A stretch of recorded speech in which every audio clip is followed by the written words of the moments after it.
ಒಂದಿಷ್ಟು ಕೆಲಸಗಳು ಜಾಸ್ತಿ. ಲಕ್ಷ್ಮೀನಾರಾಯಣರ ಪೂಜೆ ಇರ್ತದೆ, ರಂಗೋಲಿ, ಒಂಚೂರು ಸ್ತೋತ್ರಗಳು ಹೆಚ್ಚು ಇರ್ತಾವೆ ಅನ್ನೋದು. ಹಾಗಾಗಿ ತುಳಸಿಗೆ ಪ್ರದಕ್ಷಿಣೆ ಹಾಕೋದು ಒಂಚೂರು ಲೇಟ್ ಆಗಿಬಿಡ್ತು ನೋಡ್ರಿ. ಇವತ್ತು ಡೈಲಿ 5:30 ಪೌಣೆ 6 ಅಂದ್ರೆ ಮುಗ್ದಿರ್ತದೆ. ಇವತ್ತೇನಾಯ್ತು, 6:05 ಇತ್ತು. ಅಂದ್ರೆ ಒಂದು 15-20 ನಿಮಿಷ ಲೇಟನೇ ಆಗಿದೆ. ಅಷ್ಟರೊಳಗೆ ಬೆಳಕು ಎಷ್ಟಾಗ್ಯದ ನೋಡ್ರಿ. ತುಳಸಿ ಪ್ರದಕ್ಷಿಣೆ ಇನ್ನೂ 3 ದಿವಸ ಅದ. ಶನಿವಾರ, ರವಿವಾರ, ಸೋಮವಾರ ಅಧಿಕ ಮಾಸ ಮುಗೀತದ. 3 ದಿವಸನಾದರೂ ನಮ್ಮ ಕೈಲೇ ಆದಷ್ಟು ಹೆಚ್ಚು ಸ್ತೋತ್ರಗಳನ್ನು ಅಧಿಕ ಮಾಸಕ್ಕೆ ಬಹಳ ಮಹತ್ವ ಅದ ರೀ. ಅದಕ್ಕೆ 3 ದಿವಸನಾದರೂ ನಮಗೆ ಏನು ಅನ್ನಿಸ್ತದೋ ಅದು. ನನ್ನ ಮಕ್ಕಳು ಕೂಡ ರಂಗೋಲಿ 33 ರಂಗೋಲಿ ಹಾಕಿರ್ತಾರೆ ರೀ. ಅಂದರೆ ಏನೇನು, ಒಂದು ದಿವಸ ನಿನ್ನೆ ರಾಯರ್ದು ವೃಂದಾವನ ಹಾಕಿದ್ರು, ಒಂದು ದಿವಸ ಶಂಖ ಚಕ್ರ, ಹಿಂಗೆ ಕೂರ್ಮ, ಹಿಂಗೆ ಒಂದೊಂದು ದಿವಸ ಒಂದೊಂದು ಹಾಕ್ತಾರೆ. ಈಗ ಅನ್ನಪೂರ್ಣೇಶ್ವರಿಗೆ ಬೇಡ್ಕೊಂಡು ಇವತ್ತಿನ ಅಡಿಗೆ, ದ್ವಾದಶಿ ಅಡಿಗೆಯನ್ನು ಸ್ಟಾರ್ಟ್ ಮಾಡೋಣ್ರಿ. ಬರ್ಶನ್ ಕಟ್ಟಿ ಅಂತೂ ಮೊದಲ ಕ್ಲೀನ್ ಮಾಡ್ಕೊಂಡು ಒರೆಸಿ ಇಟ್ಕೊಂಡಾಗಿರ್ತದೆ. ಈಗ ಒಂದು ಸೈಡ ನವಣಕ್ಕಿ ಪಾಯಸಕ್ಕೆ, ಒಂದು ಸೈಡ ಕೆಂಪಕ್ಕಿ ಇಟ್ಟೀನಿ ರೀ. ನನ್ನ ಮಗಳು ಕೆಂಪಕ್ಕಿ ತೊಗೊಂಬಂದಾಳಮ್ಮ. ಟೇಸ್ಟ್ ನಾವು ಮೊದಲೆಲ್ಲ ತರ್ತಿದ್ವಿ, ನೀವು ನೋಡಿರಿ ಮೊದಲಿನ ಒನ್ ಇಯರ್ ಬ್ಯಾಕ್ ವಿಡಿಯೋಸ್. ಅದಕ್ಕೆ ಕೆಂಪಕ್ಕಿ ತೊಗೊಂಬಂದಾಳ್ರಿ.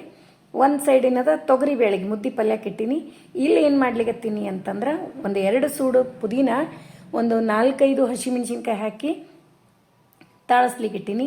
ಇಲ್ಲಿ ಚಪಾತಿಗೆ ಕಣಕ ನಾದಿಟ್ಕೋತೀನಿ. ಅದರೊಳಗೆ ಉಪ್ಪು, ಸ್ವಲ್ಪ ಅರಿಶಿನ, ಎಣ್ಣೆ ಹಾಕಿ ಚೆಂದಾಗಿ ಕಲಿಸಿ ಇಟ್ಕೊಳಿಕತ್ತೀನಿ. ಮತ್ತು ಈ ಪುದೀನ ಚಟ್ನಿ ಮಾಡ್ಲಿಕತ್ತೀರೇನು ಅಂತಂತೀರಿ. ಇಲ್ರಿ, ಪುದೀನ ರೈಸ್ ಮಾಡ್ಲಿಕತ್ತೀನಿ. ಮತ್ತು ಮೆಂತೆ ಪಲ್ಯನೂ ಆರಿಸಿ ತೊಳೆದು ಇಟ್ಕೊಂಡಾಗ್ಯದ. ಚಟ್ನಿ ಯಾವ್ದು ಮಾಡ್ಲಿಕತ್ತೀನಿ ಅಂತ ಹೇಳಿ ತೋರಿಸ್ತೀನಿ. ಹಂಗೆ ಹುಣಸೆ ಹಣ್ಣಿನ ಹುಳಿ ಮುದ್ದೆ ಪಲ್ಯಕ್ಕೂ ಬೇಕು, ಚಟ್ನಿಗೂ ಬೇಕು. ಈಗೇನದ ಪುದೀನ ಚೆಂದಾಗಿ ತಾಳಿಸ್ಕೊಂಡು ಆರ್ಯದ, ಅದರೊಳಗೆ ಉಪ್ಪು ಮತ್ತು ಜೀರಿಗೆ ಹಾಕಿ ಮಿಕ್ಸಿ ಮಾಡಿ ತೆಗೆದು ಇಟ್ಕೋತೀನಿ. ಈಗ ಕೊತ್ತಂಬರಿ ಚಟ್ನಿ, ಕೊತ್ತಂಬರಿ, ಹಸಿಮೆಣ್ಸಿನ್ಕಾಯಿ, ಹಸಿ ಶೇಂಗಾ, ಸ್ವಲ್ಪ ಜೀರಿಗೆ ಹಾಕಿ 1-2 ಸ್ಪೂನು ಎಣ್ಣೆ ಹಾಕಿ ಚೆಂದಾಗಿ ತಾಳಿಸ್ಕೋತೀನಿ. ತಾಳಿಸಿ ಇಟ್ಕೊಂಡೆ ಆರಿದ ಮೇಲೆ ಮಿಕ್ಸಿಗೆ ಹಾಕ್ತೀನಿ. ಈಗೇನದ ಒಗ್ಗರಣೆ ಮಾಡ್ಲಿಕತ್ತೀನಿ. ಒಂದು 3-4 ಸ್ಪೂನು ಎಣ್ಣೆ, ಜೀರಿಗೆ, ಸಾಸಿವೆ, ಅರಿಶಿನ ಪುಡಿ, ಕರಿಬೇವು, ಇಂಗು ಎಲ್ಲ ಹಾಕಿ ಒಂದು ಚಟ್ನಿ ಏನು ಮಾಡೀನಿಲ್ರಿ. ಚಟ್ನಿಗೆ ಒಂಚೂರು ಒಗ್ಗರಣೆ ತೆಗಿತೀನಿ. ಅದಕ್ಕೆ ಎಣ್ಣೆ ಒಂಚೂರು ಜಾಸ್ತಿ ಹಾಕಿದ್ದೆ, 4-5 ಸ್ಪೂನು. 1-2 ಸ್ಪೂನ್ನಷ್ಟೇ ಒಗ್ಗರಣೆ ಚಟ್ನಿಗೆ ತೆಗೆದುಬಿಡ್ತೀನಿ.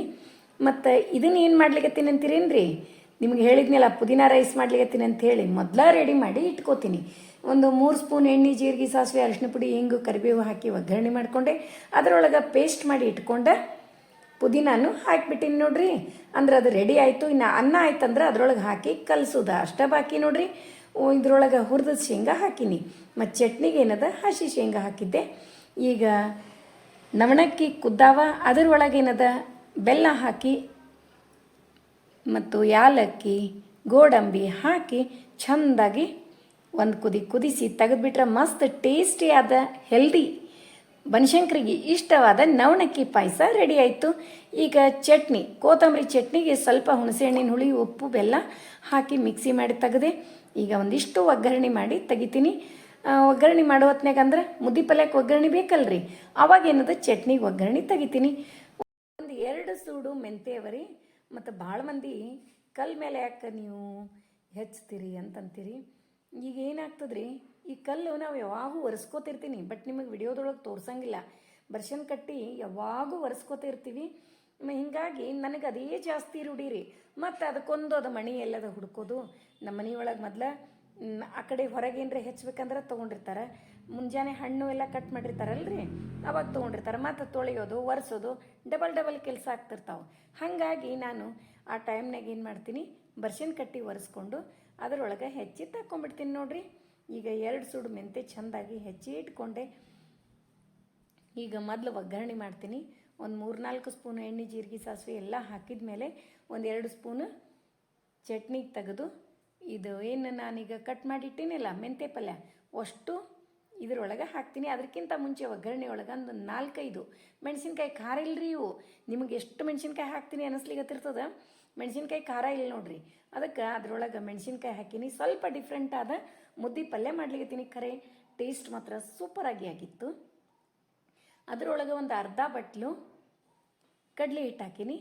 ಆಮೇಲೆ ಅಷ್ಟೂ ಚೆಂದಾಗಿ ಹುಣಸೆ ಹಣ್ಣಿನ ಹುಳಿ ಉಪ್ಪು ಎಲ್ಲ ಹಾಕಿ ಕಲಿಸಿ ಅದರೊಳಗೆ ಏನದ ಕುದಿಸಿದ ತೊಗರಿಬೇಳೆ ಮಿಕ್ಸ್ ಮಾಡಿ ಸ್ವಲ್ಪ ಮಸಾಲೆ ಪುಡಿ ಹಾಕಿದೆ.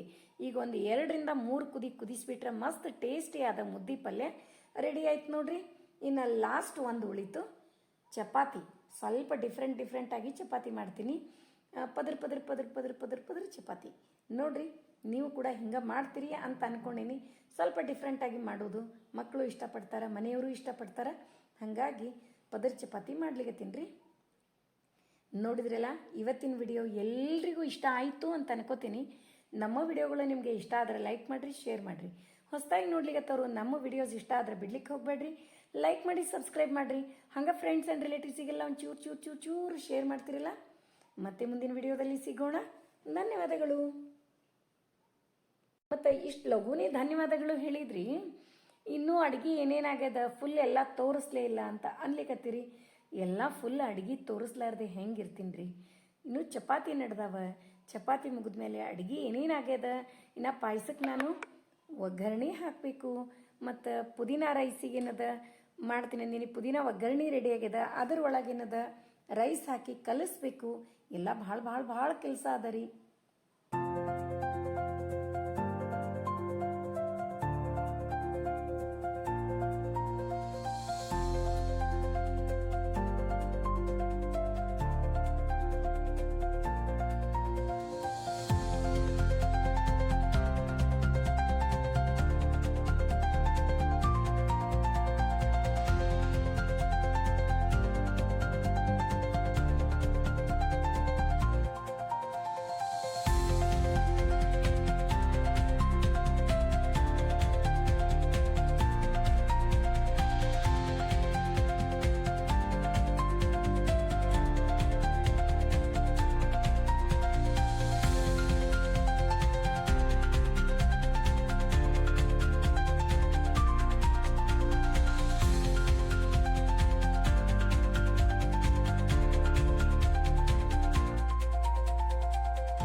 ನೋಡಿದ್ರಲ್ಲ, ಸ್ವಲ್ಪ ಡಿಫ್ರೆಂಟ್ ಆದ ಚಪಾತಿ ಮಾಡಿದೆ. ಸ್ವಲ್ಪ ದಪ್ಪಾಗಿ ಆಗಿರ್ತಾವ, ಬಟ್ ಟೇಸ್ಟ್ ಅನ್ನಿಸ್ತಾವ್ರಿ. ಮ್ಯಾಲೆ ತುಪ್ಪ ಹಚ್ಚಿ ಚೆಂದಾಗಿ ಅದರೊಳಗೇನದ ಹಿಂಡಿ ಅದು ಹಾಕಿ ಕೊಟ್ಬಿಟ್ರೆ ಡಬ್ಬಿಗೆ ಇನ್ನೂ ಮಕ್ಕಳು ಇಷ್ಟಪಟ್ಟು. ಅಂದ್ರೆ ಇದನ್ನು ಯಾಕೆ ಇಷ್ಟು ಪದ್ರ ಮಾಡೋದು ಅಂತಂದ್ರೆ, ಮಕ್ಕಳು ಒಂದೇ ಚಪಾತಿ ಸಾಕಂತಿರ್ತಾರಲ್ಲ, ಅಂದ್ರೆ ಗೊತ್ತಿರ್ಲಾರ್ದೆ 2 ಚಪಾತಿ ಹೋಗ್ಬಿಡ್ತಾವೆ. ನೋಡ್ರಿ ಪದರ್ ಹೆಂಗಾಗ್ಯಾವ ತೋರಿಸ್ತೀನಿ ನಿಮಗೆ. ಭಾಳ ಚೆಂದಾಗಿರ್ತಾವೆ ಮತ್ತು ಕೈಯೊಳಗೂ ಸ್ಮೂತಾಗಿರ್ತಾವ್ರಿ. ಅದ್ರ ಸಲುವಾಗಿ ಸಣ್ಣ ಉರುಳಿ ಮಾಡಿಕೊಂಡು ಮಾಡೋದು. ನೋಡ್ರಿ ಎಷ್ಟು ಚೆಂದಾಗ್ಯಾವ. ಮತ್ತು 2 ಚಪಾತಿ ಕೂಡಿಸಿ ಒಂದೇ ಚಪಾತಿ ಮಾಡೀನಿ. ಬಟ್ ಹಿಂಗೆ ಮುಷ್ಟಿ ಮಾಡಿದರೆ ಒಂದೇ ಮುಷ್ಟಿ ಎಷ್ಟು ಅಂದ್ರೆ ಅಷ್ಟು ಚಪಾತಿ ಸ್ಮೂತಾಗಿ ಆಗ್ಯಾವ ಅಂತ ಹೇಳಲಿಕ್ಕತ್ತೀನಿ. ಪದರಂತೂ 3-4 ಪದರ ಆಗಿರ್ತಾವೆ ನೋಡ್ರಿ ಒಂದೇ ಮುಷ್ಟಿಯಷ್ಟು ಆಗ್ಯಾವ. ಇನ್ನೇನದ ಪುದೀನ ಒಗ್ಗರಣೆ ಎಲ್ಲ ರೆಡಿ ಮಾಡೀವಿ. ಇದನ್ನು ಡಬ್ಬಿಗೆ ಚಲೋ ಆಗ್ತದೆ. ಪುದೀನಾನು ಆರೋಗ್ಯಕ್ಕೆ ಭಾಳ ಹೇಳಿ ಮಾಡಿಸಿದ್ದು. ಮಕ್ಕಳಿಗೂ ಚಲೋ, ನಮಗೂ ಚಲೋ. ಮಕ್ಕಳೆಲ್ಲ ಹೊಟ್ಟೆ ನೋವು ಹೀಗೆಲ್ಲ ಹೇಳ್ತಿರ್ತಾರಲ್ರಿ, ಈ ಪುದೀನ ರೈಸ್ ಮಾಡಿ ಕಟ್ರಿ, ಮಕ್ಕಳಿಗೆ ಭಾಳ ಇಷ್ಟಪಡ್ತಾರೆ. ಆರೋಗ್ಯಕ್ಕೂ ಕೂಡ ಇದು ಚಲೋನೇ ಮತ್ತು ರುಚಿಯಾಗಿರ್ತದೆ. ಹಸಿವೇನೂ ಜಾಸ್ತಿ ಆಗ್ತದೆ. ಮಕ್ಕಳಿಗಂತೂ ಹೇಳಿ ಮಾಡಿಸಿದ್ದು. ಪಾಯಸನೂ ಸೂಪರಾಗಿ ಆಗಿತ್ತು. ಮತ್ತು ಸಾರಿ ಯಾಕೆ ಹಾಕಿಲ್ಲ ಅಂಥೇಳಿ ಕಮೆಂಟ್ಸ್ ಬರ್ಲಿಕ್ಕತ್ತಿದ್ದು. ನೋಡ್ರಿ, ಸಾರೀಸ್ ಇವತ್ತು ಹಾಕ್ತೀನಿ. Mangalagiri cotton fancy Kashmiri print saris. Rate screen ಮೇಲೆ ಅದ ಮತ್ತು ವಾಟ್ಸಪ್ ನಂಬರು 2 ಇದಾವೆ. ನಿಮಗೆ ಸಾರಿ ಇಷ್ಟ ಆದು ಅಂತಂದ್ರೆ ವಾಟ್ಸಪ್ ನಂಬರಿಗೆ ಸ್ಕ್ರೀನ್ಶಾಟ್ ತೆಗೆದು ಹಾಕ್ರಿ ಮತ್ತು ನಿಮ್ಮ ಅಡ್ರೆಸ್ಸನ್ನು ಸೆಂಡ್ ಮಾಡಿರಿ. ಫೋನ್ಪೇ ನಂಬರ್ ಕೊಡ್ತೀವಿ ಮತ್ತು ನಿಮ್ಮ ಮನೆಗೆ ತಲುಪಿಸೋ ಜವಾಬ್ದಾರಿ ನಮ್ಮದು. ಇದು ಎಷ್ಟು ದಿವ್ಸನಾಗ ಬರ್ತದೆ ಅಂತಂದ್ರೆ 5 to 6 ಡೇಸ್ನಾಗ ನಿಮ್ಮ ಮನೆಗೆ ತಲುಪ್ತದ್ರಿ. ಮತ್ತೇನಾದರೂ ಡೌಟ್ಸ್ ಇದ್ದರೆ ಕಮೆಂಟ್ ಮಾಡಿರಿ, ಆನ್ಸರ್ ಮಾಡ್ತೀನಿ. ಮತ್ತೆ ಮುಂದಿನ ವಿಡಿಯೋದಲ್ಲಿ ಸಿಗೋಣ. ಧನ್ಯವಾದಗಳು.